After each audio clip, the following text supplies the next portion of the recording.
people analytics doesn't require you to be a statistician, but you do need to know some basics. You need to know how to do some basic analyses. You need to understand data.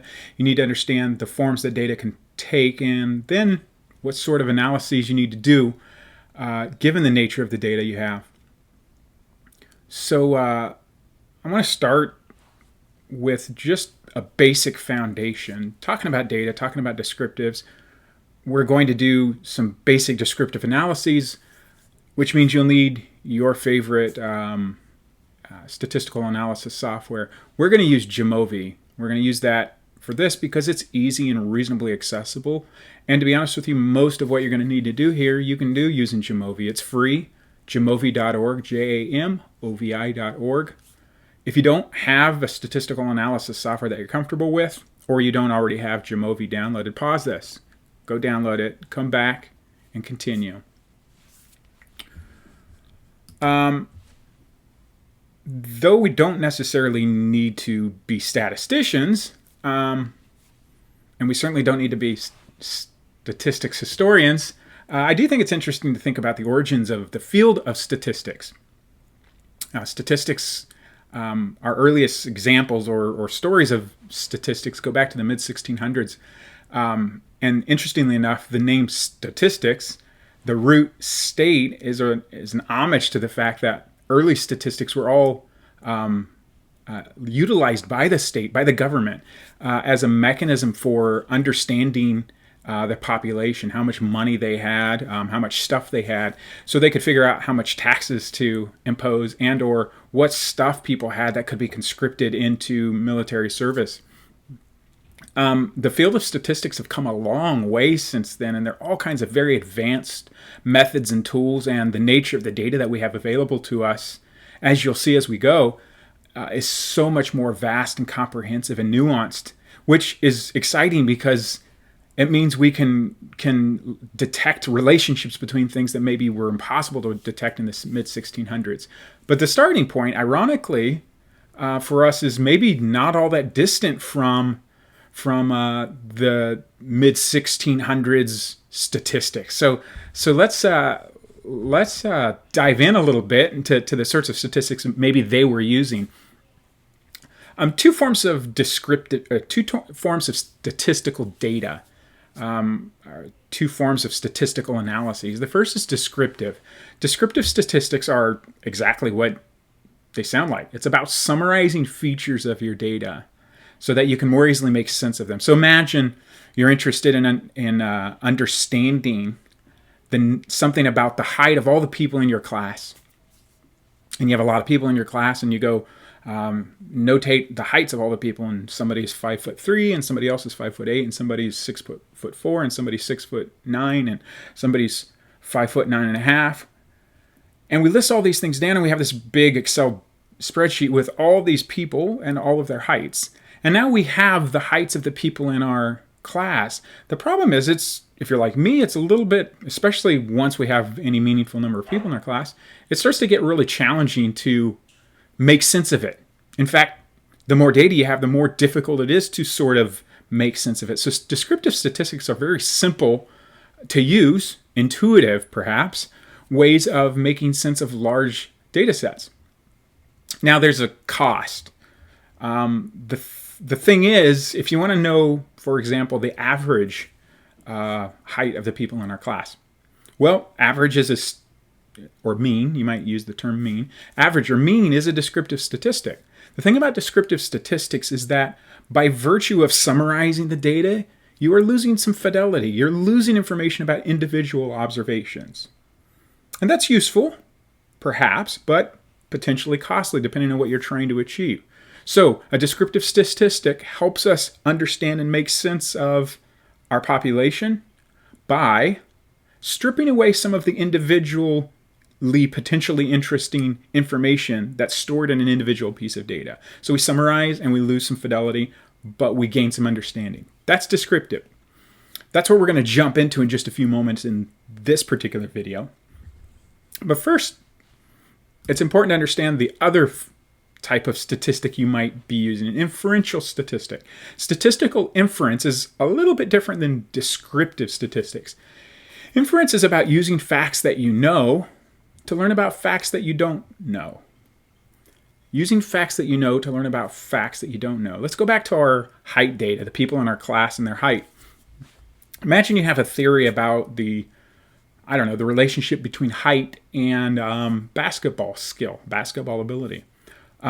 Inferential statistics might allow you to, if you could come up with some sort of way to quantify each individual's basketball ability, it might allow you to detect a relationship between a person's height and their basketball ability. Now, that's not a descriptive statistic in the sense that we're not actually stripping away any of the individual observations data. In fact, we're keeping all of the individual observation data. What we are trying to do is determine whether there's association between height and basketball ability. So that's inferential statistics. We're going to get there. We'll get there later in a future video. Right now, I'm going to jump back into descriptive statistics. And we're going to do a little bit of descriptive statistics. But before we can actually jump into our statistical software and actually do any of the work, the last thing we need to talk about are the types of variables. The types of variables. So we store a record of data, an observation, data about a person, for example. Those data are stored as variables. So you have a row of data, and each of the individual pieces of data associated with that person is a distinct variable. So in my hypothetical example, you might have Paul Green is in your class. You might have his name is one variable. That's just sort of text. It's not particularly useful for statistical purposes, to be honest with you. You might have his height, 6'4". You might have the number of years that he's played basketball recreationally, 0. You might have something about his basketball ability on a scale of, say, 1 to 10, 1. You might also have something about, I don't know, what else might we want to know with respect to basketball ability? How strong he is on a scale of 1 to 10. Relatively weak, so let's put me as a 3. Each of those pieces of data is a variable. And variable, we're going to take a couple of different, take a couple of different forms, and they're going to fit loosely into two basic categories. The first is categorical variable. A categorical variable is one that has multiple discrete categories. Multiple discrete categories. When we're conducting analyses, statistical analyses using categorical variables, we're usually going to assign each of the possible values of that variable with a number. So yes or no is a particular type of categorical variable. If you ask people in a survey, like, do you ever play basketball? Yes or no would be coded as 0 or 1. We can use that later on when we do our analyses. Level of education might be high school equals 1, some college equals 2, college graduate equals 3, master's degree equals 4, PhD equals 5, something like that. Again, we are going to assign them a number. The categories, and quite often they're mutually exclusive categories, although not always. A categorical variable can take one of 3 distinct forms. A binary is the simplest one, and this is 2 distinct, usually mutually exclusive choices. 2 distinct, mutually exclusive choices. That yes or no question I posited a few moments ago, that's a binary variable. A nominal variable is a categorical variable that has more than 2 distinct choices. So please select your race. That might be a nominal variable. There's a number of different options there, certainly more than 2. Ordinal, an ordinal variable is a categorical variable that has multiple categories, but there's something a little different from nominal here. Nominal, there's no clear sense that one is numerically different from the other. We can assign the number 1 to any race, and 2 to any race, and 3 to any race. Similar with what's your favorite sport? Select your favorite sport. There's no clear statistical sense that any one of those would by definition need to be 2, whereas something else would need to be 3, whereas something else would need to be 4. You can assign whatever value to whichever one you want. But ordinal is a little different. Ordinal, our level of education variable that we talked about a moment ago. High school, let's assume high school is the lowest level of education in our population. It would be weird for us to assign the value of 7 to high school, the value of 3 to some college, the value of 4 to a bachelor's degree, the value of 0 to a master's degree, because there's a logical order to each of those categories. How old are you is a categorical variable. What is your age range, I guess, is a better categorical variable. 0 to 20, 20 to 40, 40 to 60. There's a logical order to that. There's some information in that ordering, and it's important that we capture that. So an ordinal variable is like a nominal variable with the added feature that there's some sort of qualitative insight, potentially, in moving from 0 to 1 and 1 to 2 and 2 to 3 and 3 to 4. And so the order of those, the numerical order of those matters a lot.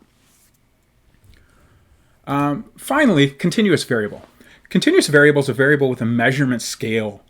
So it's not categorical in the sense that there are a number of discrete, distinct buckets that we can place your answer in. In fact, continuous variables, conceptually, there's often an infinite number of possible options. Income in number of dollars per year, a continuous variable is a very huge wide range. Now, a quick note, we can take a continuous variable and make it categorical. We can ask people to select which income bucket they fall in, and we can turn it into categorical if we want, but income, fill in your income, how many dollars per year do you make, is actually a wonderful continuous variable. And continuous variables are important for lots of reasons that we'll understand a little bit later, but differences in the scale here tell us something different than the differences in most categorical variables. Continuous variables are a little bit like ordinal variables in that a higher number usually means something relative to a lower number and vice versa. Some examples: how tall are you? Infinite number. Perhaps not completely infinite, but lots of different numbers, especially if we're going to get down into the fractions of an inch. What is your body temperature at the moment? How many pair of sneakers do you have in your closet? Maybe that sounds like a categorical variable, but if you're a sneakerhead like me, you probably have a lot. So that's all we need to say right now. Now let's jump into doing some very, very basic analyses and descriptive analyses and learn just a little bit about Jamovi.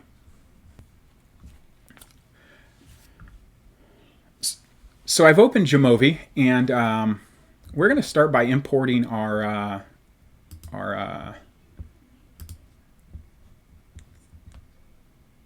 data set. And I've set it on my desktop here. Stats training data.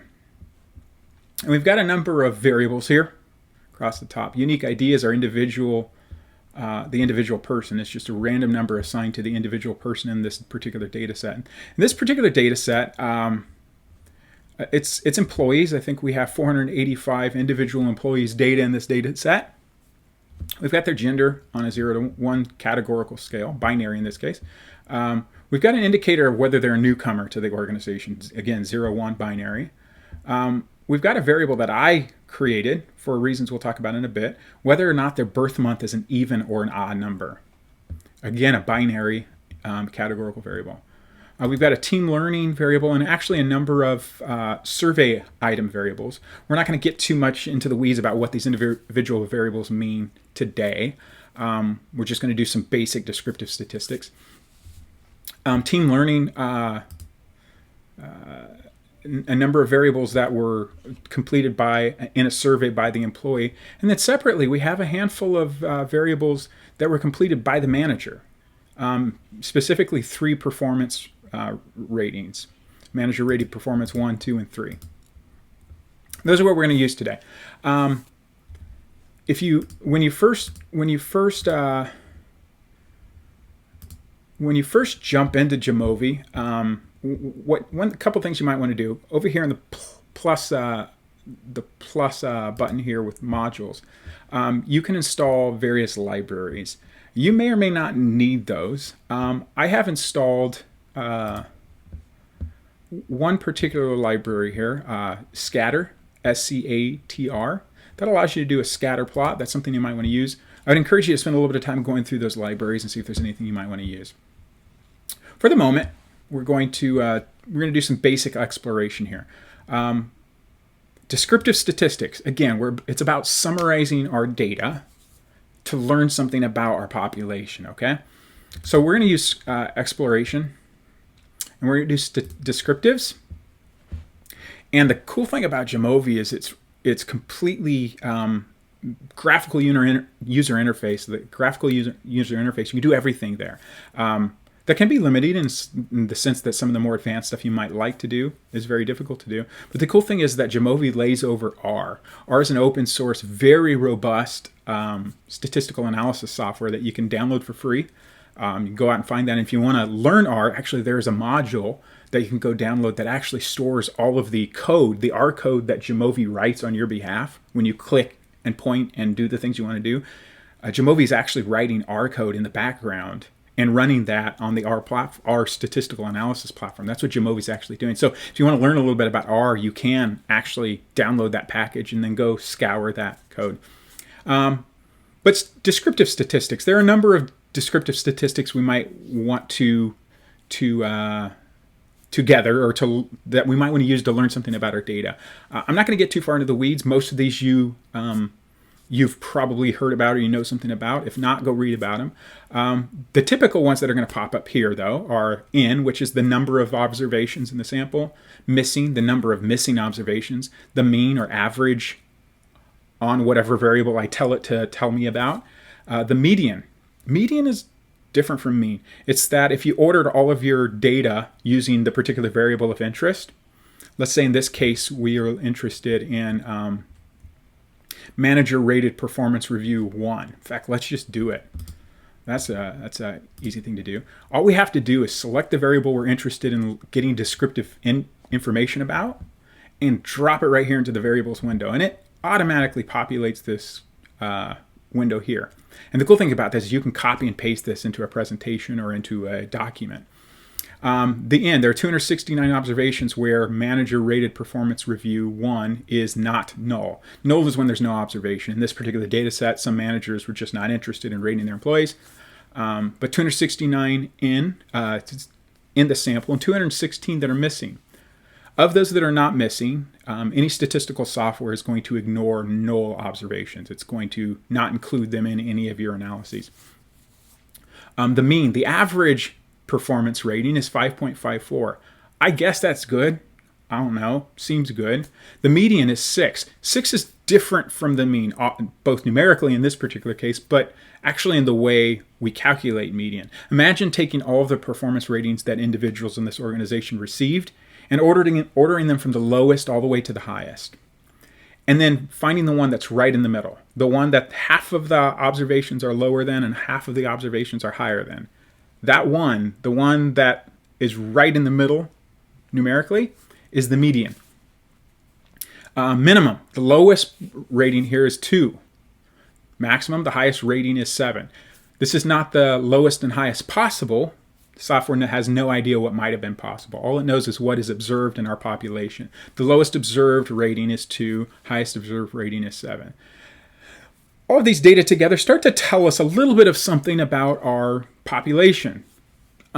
We know that on average, people seem to be doing relatively well. 5.54 seems to me to be relatively close to 7, certainly a lot closer than 2. So these seem to be pretty good employees, I guess. There are a few other ways we can think about descriptive statistics. We can do some plots here. We can do a histogram. For those of you who aren't familiar with what a histogram is, think about sort of dropping each of the possible values on a chart from lowest to smallest, and it shows you sort of the proportion of the population that fits into each one. Now, something interesting happens here when I click the histogram button. Weirdly, we don't get anything. It doesn't show anything up. And there's a reason why. If we look closely, we talked about types of data a few moments ago, types of variables, I should say. There are 2 interesting icons here next to each of our variables. This one looks like a ruler. That's denoting a categorical, a continuous variable, sorry. That is denoting a continuous variable. Interestingly enough, unique ID looks like a continuous variable. Jamovi is interpreting that as a continuous variable, but we're just using something that looks continuous to give each individual a unique ID. So we're not going to think about it as continuous variable, even though technically it is. All of the rest of the variables in our data set, though, look like categorical variables, at least to Jamovi. And the reason is manager rated performance review 1 turns out is a whole number in our data. It's always a whole number. It's either 2, 3, 4, 5, 6, or 7. There are no other variables. So Jamovi looks at that when it imports your data and it says, well, that looks like a categorical variable. Jamovi has no sense whatsoever that actually in this particular case, 3 is better than 2, 4 is better than 3, 5 is better than 4, and theoretically at least, performance could be 2.5 or 2.63, even though it doesn't show up in our data. All Jamovi knows is the nature of the data that you sent it. We're going to do something with that in just a little bit in our next video, but just keep that in the back of your mind. So for the moment, we're not going to be able to do much graphically. We can do frequency tables, though. We can look for each of the levels, 2, 3, 4, 5, 6, 7, how many observations we have, and what percentage of the population that reflects. This gives us something that approximates a histogram.